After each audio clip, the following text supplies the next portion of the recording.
Selamat siang. Kenalin aku Reza NRP 051.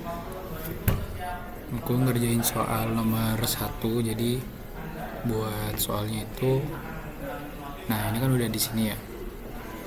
Dockernya juga udah jalan.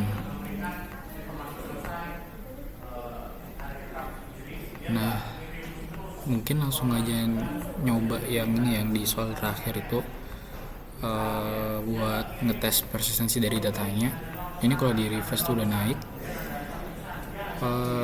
Terakhir ada di 33.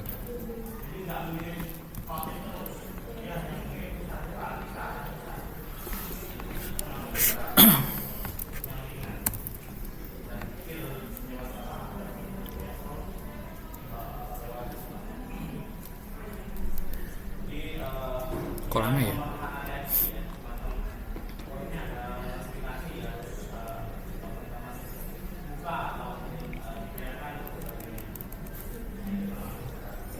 Oke, ini kan udah dockernya udah stop ya.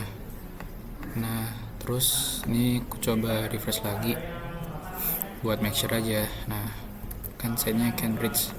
Aku coba nyalain lagi dockernya. Tadi kan terakhir di 33 ya itunya. Oke. Nah, dia lanjut ke 34, 35 dan lain sebagainya. Jadi datanya nggak ngulang dari awal lagi. Terus aku mau jelasin buat soal terdapat 3 service. Ini udah ya. 3 service ya, awal 3 service. Terus melakukan build dari directory lokal. Directory lokal ini udah, ini dari lokal. Terus boleh berjalan ke archicore dalam kondisi healthy. Nih, ada depends on ketika redis tuh kondisinya service healthy. Terus variabelnya dari value env udah. Em, Dia pakai file.env buat dia bisa ke database sama akses ke portnya. Terus apa lagi ya, resource management udah di set juga di deploy mana ya, ini nih resource sesuai briefing di soal. Terus habis itu menggunakan image redis alpin udah juga di redisnya nih alpin. Terus persistensi energi udah kan udah dicoba tadi. Nah persistensinya itu pakai tadi itu pakai append only di redis sama pakai volume. Nah nih pakai volume. Terus cell check udah. Nah ini ya, engine X nama perfungnya sebagai reverse proxy. Ini udah juga. Engine X mana ya, engine X nih, engine X. Terus ada bind mount. Nah engine X ini juga udah bind mount. Ini nih bind mountnya lewat dari sini nih, ke filenya yang ada di sini gitu. Terus kalau di soal itu kan 70 ya portnya. Kalau ini aku pakai 80 sih. Ya nggak apa-apa sih, pengen aja. Oke, itu aja sih buat demo dari saya. Terima kasih.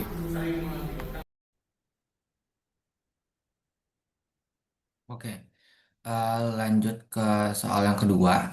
Jadi untuk soal yang kedua ini, untuk soal yang kedua ini, Bele meminta bantuanmu sebagai proxy untuk memperbaiki sebuah sistem penyimpanan file yang digunakan oleh para agen di dalam Holo, di mana sistem ini itu digunakan untuk menyimpan berbagai dokumen penting seperti laporan misi dan data intelijen.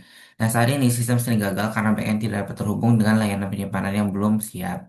Nah, tugas kita di sini adalah menyusun si Docker Compose agar sistem berjalan stabil dan data teraman dengan ketentuan yang ada di bawahnya. Oke, di sini saya mulai langsung aja ke terminal. Em, jadi di sini untuk struktur projectnya sendiri seperti ini. Bisa kita lihat di sini di dalam folder project ada backend, ada folder backend dan Nginx, sekaligus ada Docker compose.yml. Nah, di sini juga kalau misalnya kita lihat ls-la, di sini juga terlihat buat .env-nya. Dan kalau misalnya kita lihat di backendnya, itu ada app.js, Dockerfile, sama package.json. Terus kalau misalnya di Nginx-nya itu ada nginx.conf. Jadi konfigurasi dari Nginx-nya. Oke, pertama saya akan jelaskan isi dari file-file yang saya buat. Pertama itu file dari .env. Ya. Oke, jadi file ini tuh kayak menyimpan semua konfigurasi sensitif secara terpisah dari kode, di mana backend membaca variabel-variabel ini tuh saat kontainer itu berjalan. Dengan pendekatan ini tuh kredensial itu nggak perlu ditulis langsung dalam kode hardcore, sehingga itu lebih aman dan mudah diganti tanpa mengubah source code-nya. Di mana nama object storage pada Minio endpoint itu merujuk ke nama service di Docker Compose yang akan di resolve otomatis oleh Docker internal DNS. Terus yang kedua itu saya buat di backendnya. Saya ke backend dulu. Terus saya buat package.json-nya. Jadi untuk package .json-nya seperti ini. Jadi di sini ada tiga dependensi utama yang saya gunakan. Yang pertama itu ada Express, itu buat framework HTTP server untuk membuat endpoint dari API. Terus ada Multer, itu adalah middleware untuk menangani upload file. Itu tipenya itu multipart slash form data. Terus terakhir ada Minio, di mana ini merupakan client library versi 7.0.28 untuk berkomunikasi dengan Mini IO di Mini IO Object Storage. Lalu di sini saya juga ngebuat app.js. Jadi yang pertama tuh untuk penjelasan app.js sendiri itu kayak buat yang cons upload ini itu kayak jadi Multer menyimpan file di memori sementara atau RAM, dimana sebelum diteruskan ke min.io uh, agar tidak menyentuh disk kontainernya. Terus yang bagian klien ini itu merupakan konfigurasi dari min.io client di mana semua nilai itu diambil dari environment variable dari si env tadi. Terus di sini buat akses key sama script key-nya saya set ada jadi mini IO admin sama mini IO admin. Min IO admin untuk secret key dan access key-nya. Terus selanjutnya itu ada auto create bucket. Ya, auto create bucket ini kalau misalnya dijalankan sekali saat backend pertama kali start. Ini tuh bakal dijalankan sekali saat backend itu pertama kali start. Dan jika bucketnya itu belum ada, maka dibuat otomatis. Bakal dibuat secara otomatis. Terus ini ada endpoint upload, post upload, di mana dia itu bakal menerima file dari request from data, lalu akan mengunggahnya ke min.io menggunakan buffer yang ada di memori. Terus yang terakhir ada endpoint get files, di mana ini tuh bakal mengambil daftar semua file di bucket dan mengembalikannya dalam format JSON array. Terus kita lanjut ke Docker filenya sendiri. Nah, Docker filenya sendiri itu seperti ini. Jadi ini base image-nya itu saya gunain Node.js versi 18. Lalu directory-nya itu bakalan ada di dalam kontainer yang di slash up ini. Terus di sini copy package.json ini, jadi itu untuk ngopi JSON sebelum si source code-nya. Jadi tujuannya tuh agar si Docker layer cache-nya itu bertujuannya itu jika package .json itu tidak berubah, maka layer npm install-nya itu tidak perlu diulang saat di rebuild. Terus jalanin npm install ini kan install semua dependensinya, terus copy ini untuk nge-copy seluruh source code ke dalam kontainer, terus jalan cmd node app.js ini jalanin si aplikasinya, si app.js-nya saat kontainernya itu di start. Terus kita pergi ya. Terus kita pergi ke Nginx.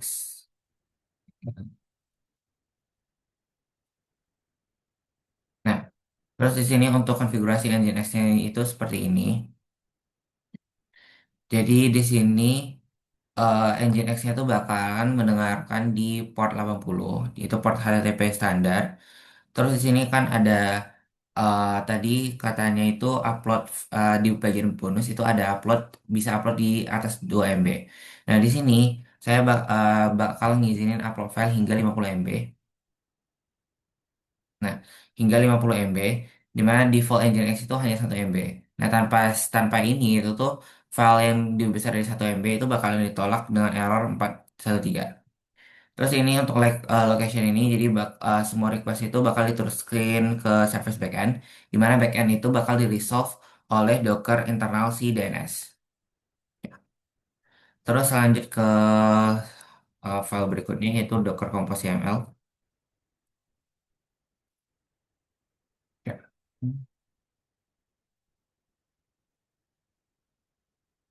Nah, untuk Docker Compose YAML-nya itu seperti ini. Jadi untuk service pertama itu object storage dari si min.io, di mana untuk komennya itu ini komen ini untuk jalanin si min.io server itu untuk GUI di port 9001. Terus di sini portnya itu 9000 ini kayak API dari min.io-nya, 9001 nih GUI dari min.io-nya. Terus volumenya itu untuk name volume untuk si persistensi si datanya. Jadi data tetap ada meskipun si kontainernya itu dihapus dan dibuat ulang, ya di rebuild. Untuk environmentnya sendiri seperti ini, seperti yang tadi yang passkey sama secret key yaitu min.io.admin, min.io admin sama min.io admin. Terus ini buat health checknya ini untuk memastikan aja min.io-nya benar-benar siap sebelum backend-nya itu diizinin untuk start. Oke, terus ini untuk buat service kedua yaitu bagian backendnya si Express.js.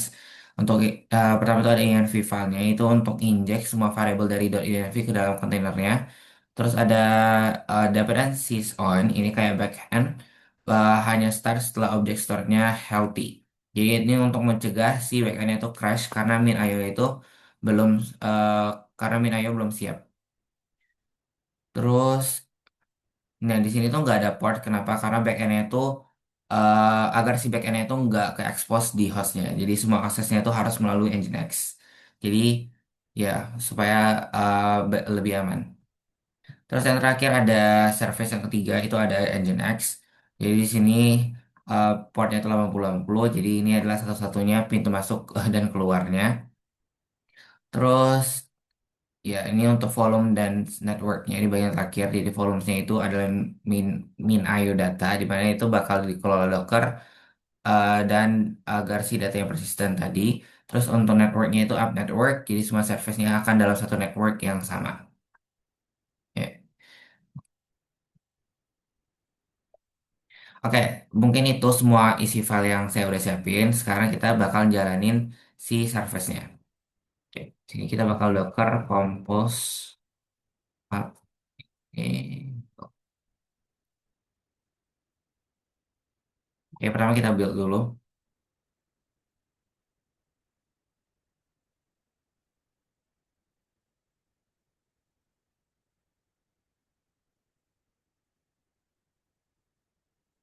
Ya. Nah, setelah itu kita cek coba Docker Compose PS apakah udah up.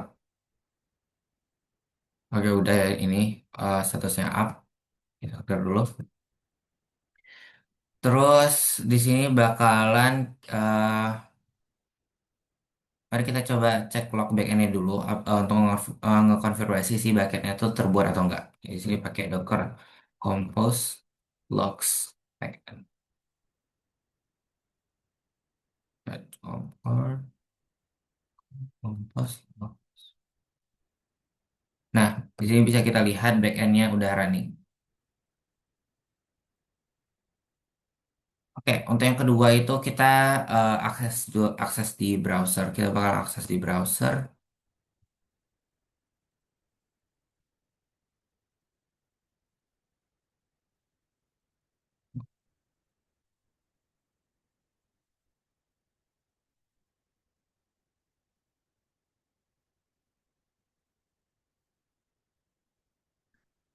Nah, untuk yang kedua kita bakal step yang kedua untuk pengujiannya kita akan akses di browser itu http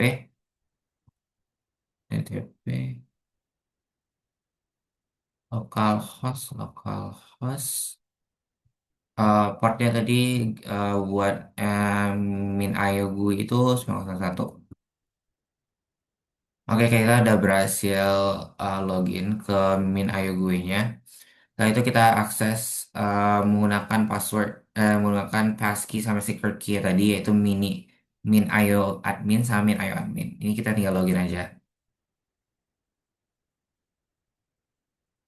Nah tadi kita, oke. Nah ini udah berhasil kebuat ya. Tadi kita namain di, apa tadi? Tadi kita namain itu buat bucketnya itu adalah my bucket. Dan di sini kalau misalnya kita lihat,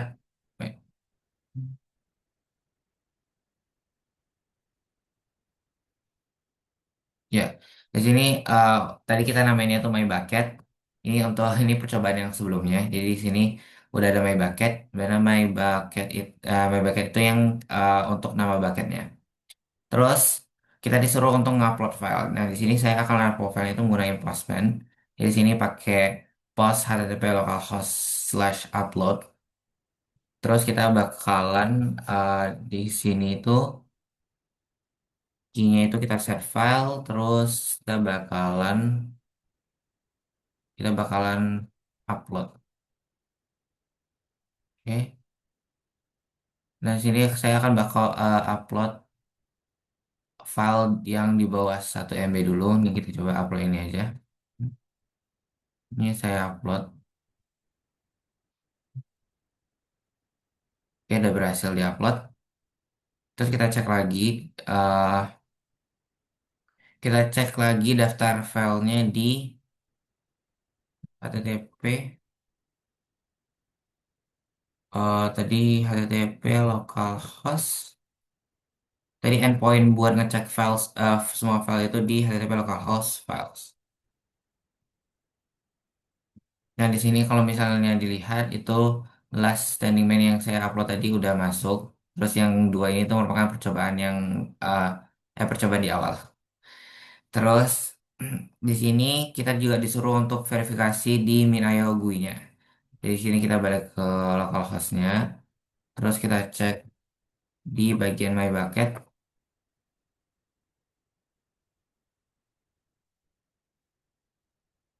Oh, tadi itu saya nulisnya itu adalah di uploads. Jadi saya namain batasnya itu uploads. Jadi sini di uploadnya dia kalau misalnya kita lihat ini today last standing man 1.jpg itu kita berhasil ngupload di gambar si last standing man tadi. Oke. Terus di sini kita akan melakukan uji persistensi data.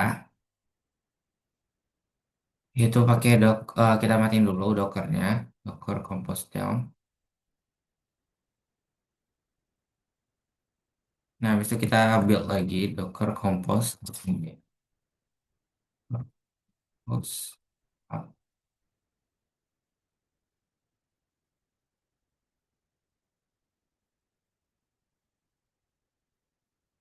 Nah, ini kita coba cek lagi endpoint tadi yang gunain slash file ini kita reload. Dan ya di sini file-filenya itu tetap ada, jadi udah persistensi. Oke, setelah itu untuk ujian terakhir yaitu bonus, kita bakal upload file yang ukurannya itu lebih dari 2 MB. Nah, di sini kita pilih aja file yang lebih dari 2 MB. Ya. Di sini yang lebih dari 2 MB itu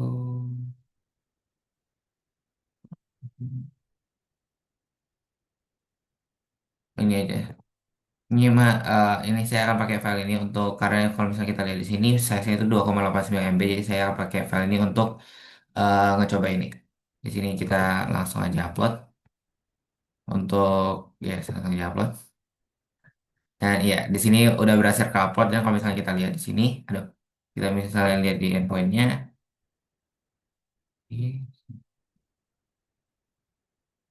Nah, kebetulan tadi kan saya udah pernah nambahin si PDF ini ya. Nah, di sini dia bakalan last modified-nya itu today 605 karena sebelumnya saya pernah ngupload ini.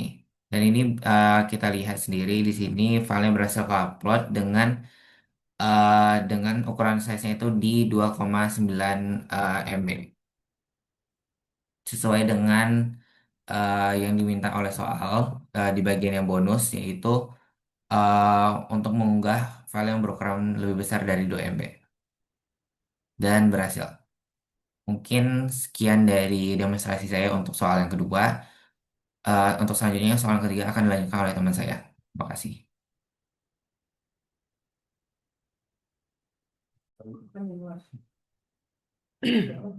Baik, Mbak. Sebelumnya terima kasih.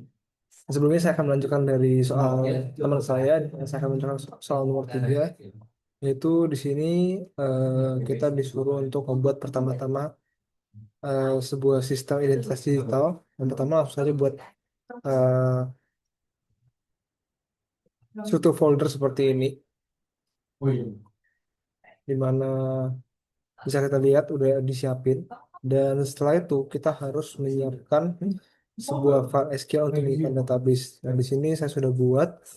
Di sini kita disuruh untuk memberi nama database-nya itu identitas A09, dan kita juga harus menginsert nama anggota saya sendiri, yaitu 3 teman saya, itu 2 teman saya sama saya. Baru selanjutnya adalah kita disuruh untuk membuat dengan key NLP dan nama. Dan di sini seperti yang sudah saya assign, saya memberikan key NLP dan nama sesuai dengan yang diminta di soal. Langsung ke yang ketiga adalah ingin menggunakan Python Flask, Python Flask, dan juga satu lagi itu dia juga perlu nama hostnya itu user underscore an09 berarti, dan menggunakan password sesuai dengan ini. Berarti dengan kita harus pertama-tama tuh buat requirements-nya. Ini biar nanti di Docker file-nya bisa dijalankan.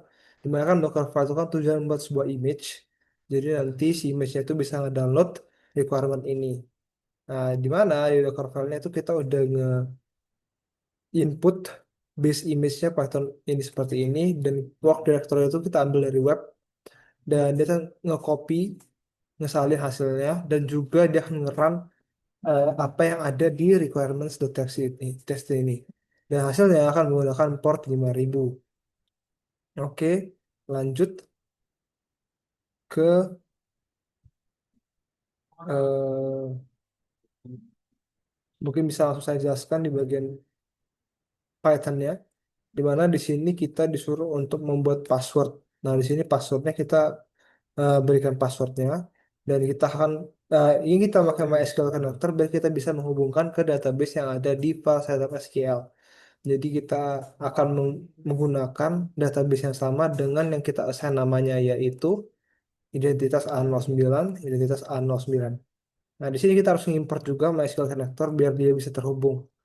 Nah, setelah itu, nah ini kan kita disuruh ada limit 1. Jadi hanya ada satu nama yang muncul setiap menekan refresh. Nah, kodenya itu ada di bagian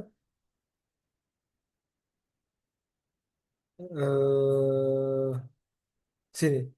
Dia akan nge-fetch salah satu dari 3 nama tersebut. Dan di sini karena saya ingin menampilkan nama dan NRP sesuai dengan resultnya, saya menggunakan indeks yang 0 yaitu untuk nama, dan indeks 1 untuk NRP. Dan selanjutnya membuat Docker file dengan base, oh yang ini yang tadi yang saya jelaskan, yaitu menggunakan base image Python 3.9 dan menyalin semua kode udah main copy. Dan diharuskan Docker Compose YAML. Nah, di mana Docker Compose sendiri seperti yang Mbak tahu adalah fungsinya untuk menjalankan beberapa kontainer secara bersamaan. Dan di sini kita harus memasukkan menggunakan image MySQL dan setting password database. Lalu dia akan menggunakan Docker Volumes ini biar nanti datanya ketika Docker Compose down dia tidak datanya tidak hilang. Nah, jadi kita harus pakai volumes. Dan dia harus menggunakan directory web sebagai image dan mengaksesnya dari port 8080. Jadi port 8080 ini yang akan kita bisa akses di dalam localhost-nya. Dan 5000 tadi adalah untuk di kontainer. Dan setelah itu kita harus membuat service web juga. Oke, mungkin saya jelaskan Docker Compose-nya. Jadi di sini kita pertama-tama nge-send service. Di mana arti service sendiri itu adalah beberapa kontainer yang diberikan nama layanan berupa service. Jadi kontainer itu akan diberikan nama baru dan di sana dia akan menjalankan seperti image-nya dari mana, kontainer namanya bisa diganti lagi. Jadi kita di sini di dalam case ini kita membuat dua kontainer yang kita namai database dan juga web sebagai nama service-nya dan dia termasuk digabung satu ke dalam satu services. Jadi nanti kalau kita jalankan Docker Compose, dia akan menjalankan dua kontainer ini secara bersamaan. Sedangkan kalau kita nggak pakai Docker Compose, kita bakal harus ngejalannya satu persatu. Jadi dengan adanya Docker Compose, keribetan tersebut bisa disimpulkan. Nah, di sini kita pertama-tama bisa memasukkan password tadi dari database dan mengambil database-nya juga. Ini untuk menyimpan volume biar data yang kita input di dalam database tersebut, misalnya hasil dari build dari app Python ini dia tidak hilang. Dan ketika di Docker Compose down. Dan selain itu kalau untuk webnya sendiri dia akan mengambil dari file directory web. Dan kita akan menggunakan port mapping untuk memunculkan di localhost dengan port 8080 dan di kontainer 5000.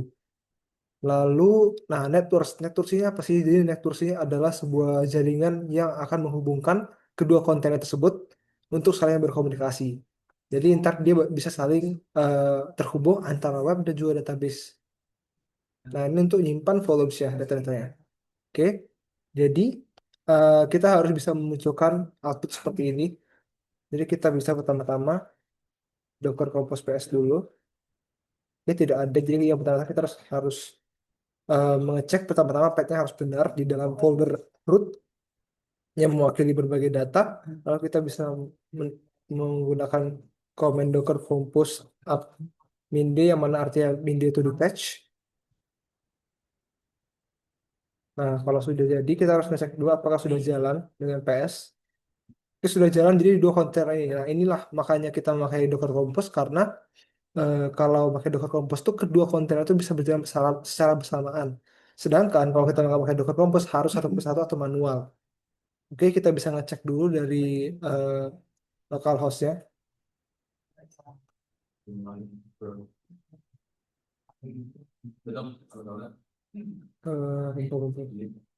Oke, sudah berhasil. Jadi sini seperti yang bisa dilihat bahwa hasil dari webnya sudah memunculkan nama secara acak. Nah, ini acak, acak, acak, acak, acak, acak. Nah, begitu. Jadi mungkin sekian untuk soal nomor 3. Eh, Sebentar, harusnya sudah selesai. Oke, baik. Jadi sekian untuk soal nomor 3. Terima kasih Mbak atas kesempatannya. Semoga kami mendapat nilai A. Terima kasih Mbak.